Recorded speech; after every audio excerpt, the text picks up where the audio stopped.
it's Sophie from Build Your Jungle, and today I'm going to be doing a little prop box tour and potting up and sorting out different things that need to be in different situations. And I filmed the rest of this footage when I was sorting out the prop box a few weeks ago, but I didn't do an intro, so I'm doing you one now. Before we get into it, you might be wondering, what is a prop box? Now, a prop box is a propagation box that you can use to turn cuttings from your plants into whole new plants. It's a whole new world and it's great. You can use many different types of substrates in prop boxes. Basically anything a plant can grow in can go in a prop box.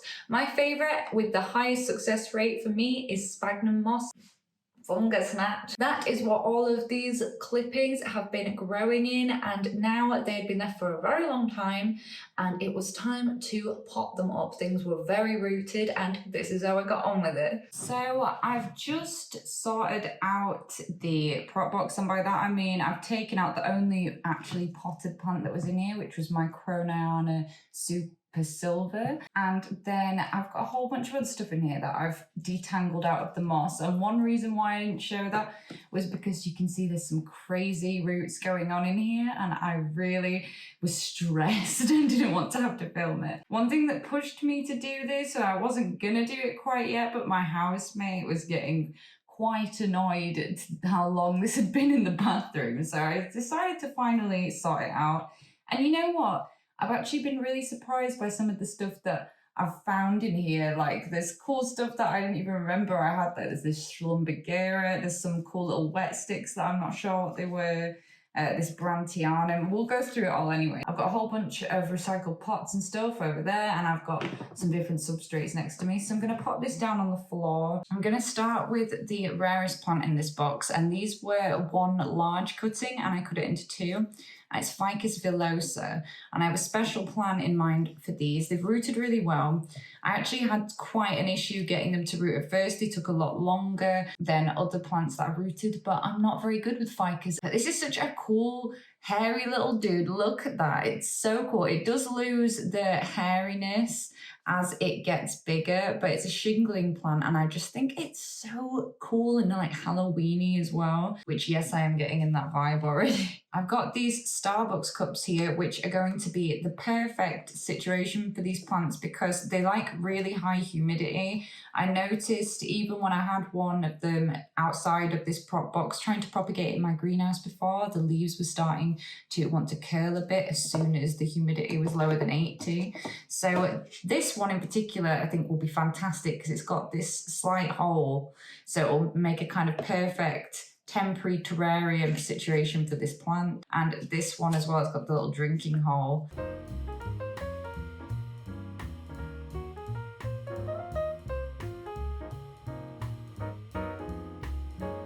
People often wonder how successful moss prop boxes are, and actually out of everything in this box I only threw away one wet stick cutting that did not take. So I find this method to be really successful compared to other methods. So this is just some live sphagnum that I've rehydrated, and because it got quite compact I'm just separating it a bit again.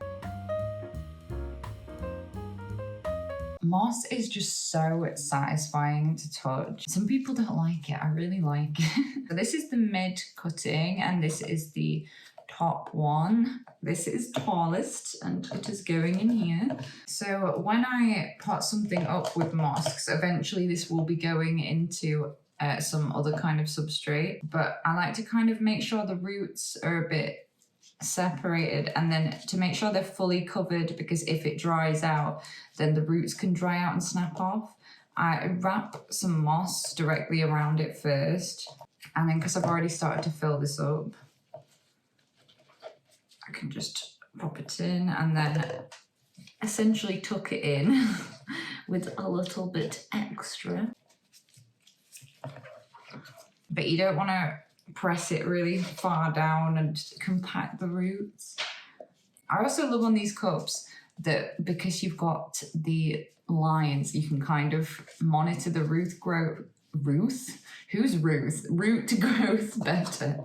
This method is also great for begonia props that aren't ready to be potted up yet. You won't have to do that with Begonia maculata because it's not as sensitive to humidity as other ones, but some of them can be very, very in need of a terrarium environment. I'm so glad I got this plant. This was one of the very last plants that I bought, and I just think it's so cool. It was been on my wish list for ages.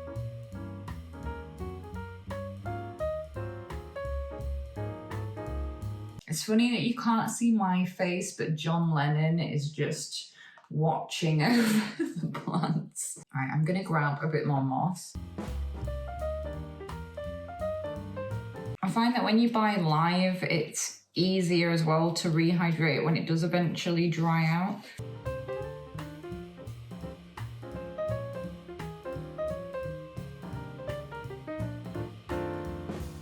I'm just gonna position it back a little bit so that the leaves aren't pressing on the front of the plastic. Honestly, the fact that I found out the other day that they throw away all of the normal Starbucks cups into just the normal bin instead of recycling them, I was like, I need to take these home with me.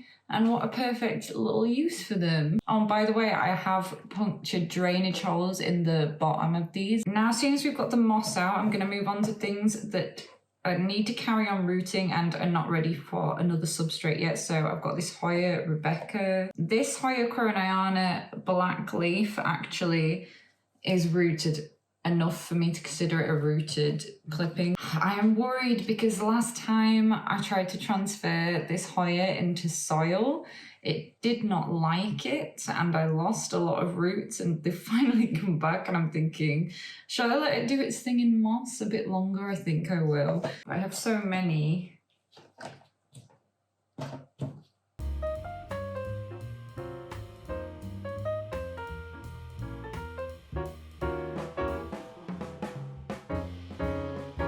I rescued all of these Hoya grassalis cuttings from a bin, so I'm pretty pleased with the fact that I got all of them to root. And I'm just gonna let these Hoyas root in here better.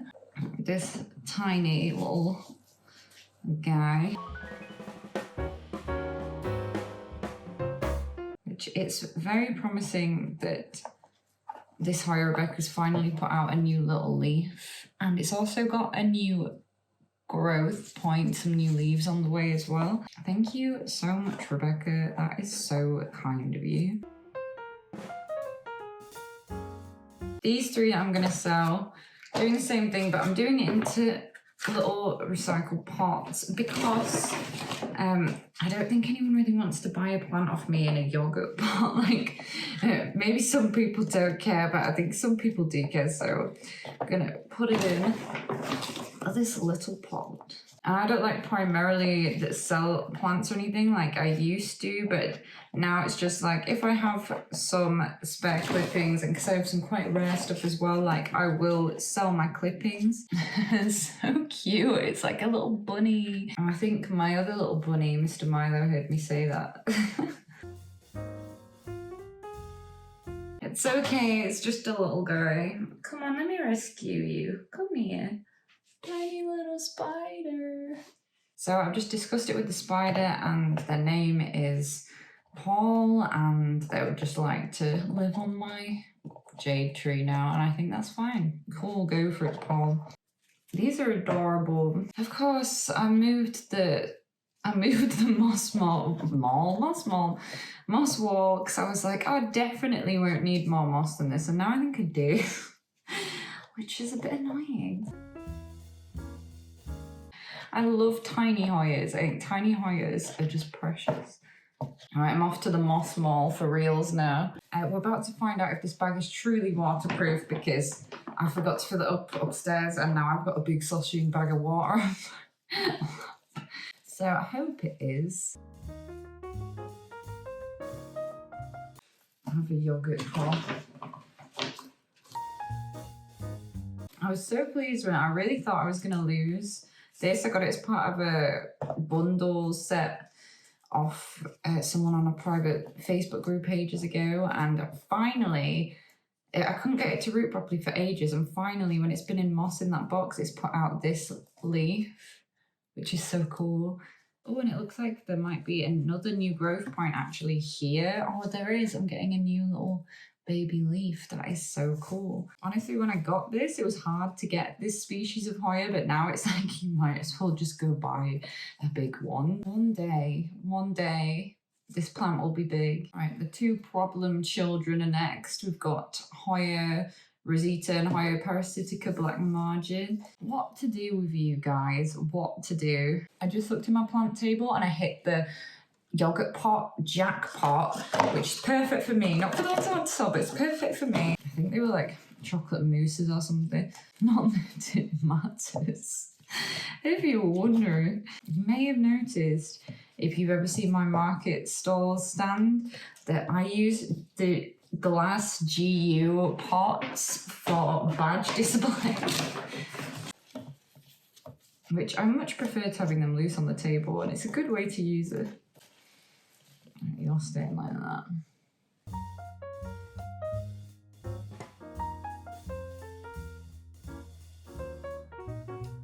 This is such a heavy, thick Hoya. It always falls over, so maybe it won't fall over now. Oh, I missed you. I'm so sorry. I also have this very rooted Corona Super Silver. I just dropped soil all over the living room floor. Not good.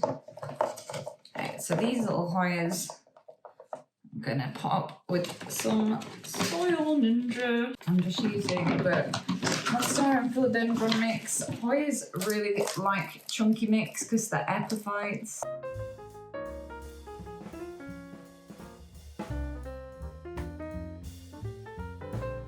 DPD came to next door like the moment that I knocked all the soil on the floor, and I was so scared it was going to be my housemate. I prefer to have fully cleaned up my plant stuff before they get back home.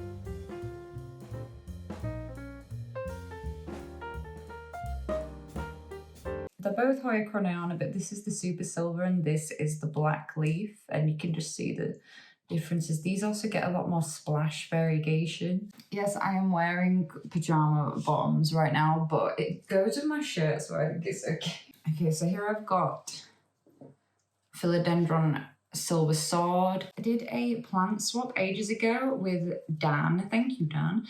And I had a cutting of this, and it had like 2 big leaves and 2 other caterpillars, and I cut it and I turned it into like 4 cuttings. I think I've sold one of them before. 2 of them are potted together as my silver sword in my greenhouse, and then there is this one which has got lovely and big, and it's such a beautiful sparkly plant, and when it gets more mature the shape of the leaves totally changes. It's so cool. So this is totally ready to be potted up. It's been in there probably longer than it needed to be anyway. And just for the ease of it, my gut tells me I should remove this leaf. I'm gonna do it. So it won't fit in the pot roll. It's the original leaf. This huge ass aerial root, because you tend to get more aerial roots when you're growing in higher humidity.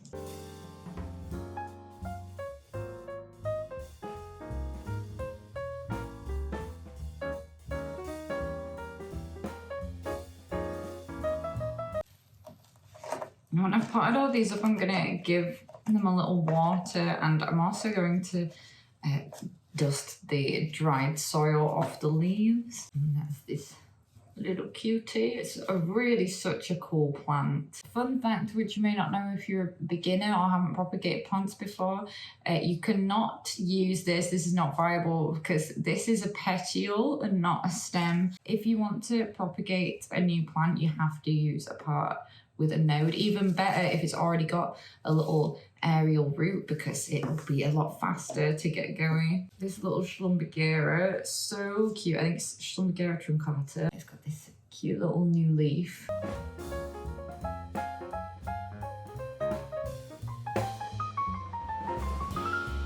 These are not actually, even though they're nicknamed like holiday cactus, it's not a true cactus, so it needs more moisture than you think, and it would prefer not to be in a cactus and succulent mix. I just use a normal soil and perlite mix. Adorable. We've got a philodendron That's not its name. There are two in here that look very similar. Right, now that's fuzzy petiole. This is Philodendron ornatum. Definitely ready for a new pot. I believe one of the leaves got damaged, this one. I have loads of these. I have 3 Philodendron ornatum. That has the weakest roots, so I'll probably keep it.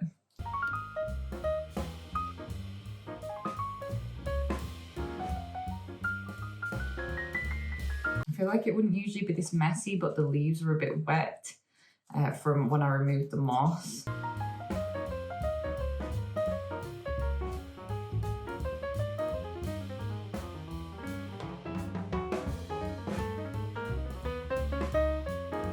have a Brandtianum. This is very, very rooted, which I think you, I hope, are finally ready for some soil as well.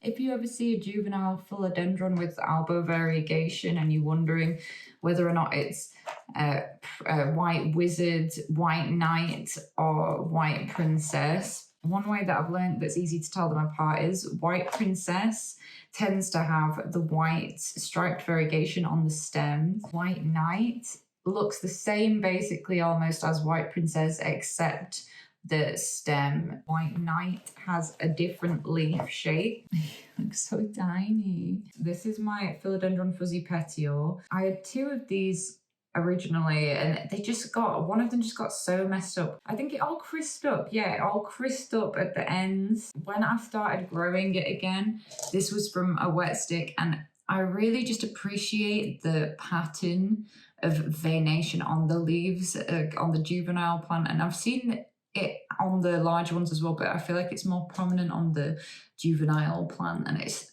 really pretty and I think underrated philodendron. So I would like an alright looking one, so hopefully.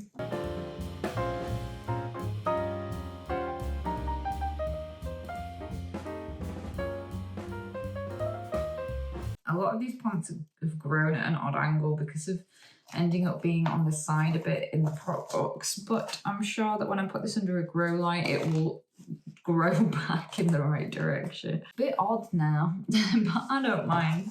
I like a little weird looking plant. Little weirdo, just like me. Oh god, that almost went. Philodendron pink princess. Oh, it's just this little low variegation one. It's not from my mother plant.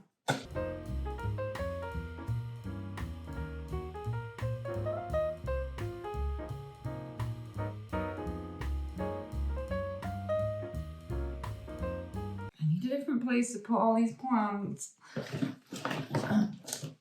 Somehow in my brain I thought that doing this would make it take up less space, but I'm realizing looking at all the plants that it's actually going to take up way more space in my room. I've got 3 little wet sticks that I think are Philodendron ornatum. Yeah, it must have been because I cut it all up when it had issues, and then I had this other tiny little Hoya croniana that's just got some roots coming through, but those all need to go in here in moss. Very unfortunately, I decided I had to restart my Ludicea discolor as leaves lower down on the stem were declining, and I still have multiple nodes from the point where I cut it. I thought it'll just look a lot nicer if I have them reroot it and start it again. And I also used the spare bit of stem where the leaves had come off. I thought I might as well see if a wet stick works with this genus because I've never tried it and I was curious. This is a type of jewel orchid. It's so nice. And you can get some really cool different types of Ludicea, but this was from Crystal's Jungle. The Ludicea discolor I found roots quite easily, but the problem that I had with it before previously is that if it gets too much light, the leaves will bleach and turn red and drop off. And equally, that is also what happens if you under fertilize. So it's a very nice confusing world of orchids. Okay, so Ludicea discolor plonk just goes straight in there. So I've got a little mixed thing of wet sticks. So I'm just going to stick it in this recycled plastic cup.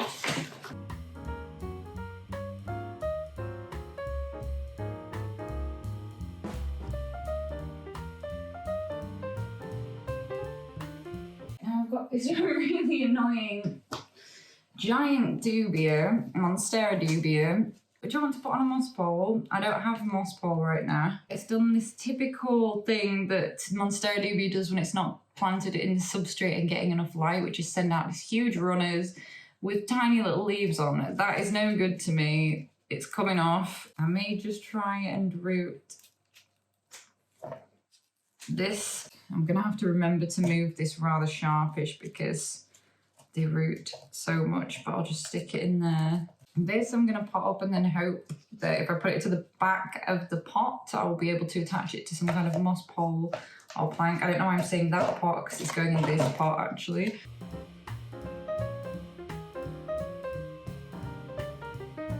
And because there's so many roots, I'm gonna like start to cover up the bottom bit and then lower more roots down so that they're not just all packed together.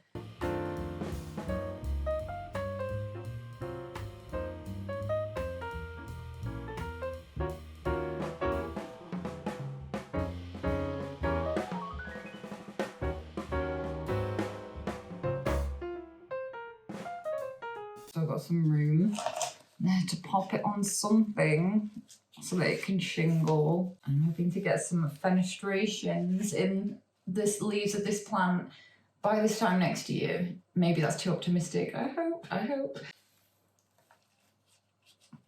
I'm just gonna do the same thing again with, see what happens if I root this diddy one.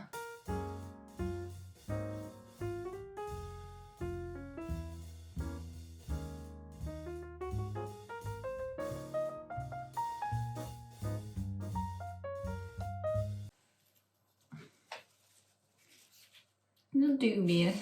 I can't believe that we just potted up 21 different things from that prop box. That is going to be it for today's episode of Plant Chores. I hope you guys enjoyed it and maybe it will inspire you to start a prop box. And if you have a prop box, I would love to know, what are you propagating at the moment? Let me know in the comments down below. At the moment, I'm posting shorts every day that I'm able to and long form content on Fridays. So please subscribe to be notified when I next make a video. I also post every day on Instagram. There's all kinds of funky business on there. And if you guys fancy buying some art prints that are houseplant and nature themed, then please head over to our website. It's buildyourjungle.com. And I hope you guys have a weekend as fantabulous and wonderful as you are and as you deserve. Enjoy!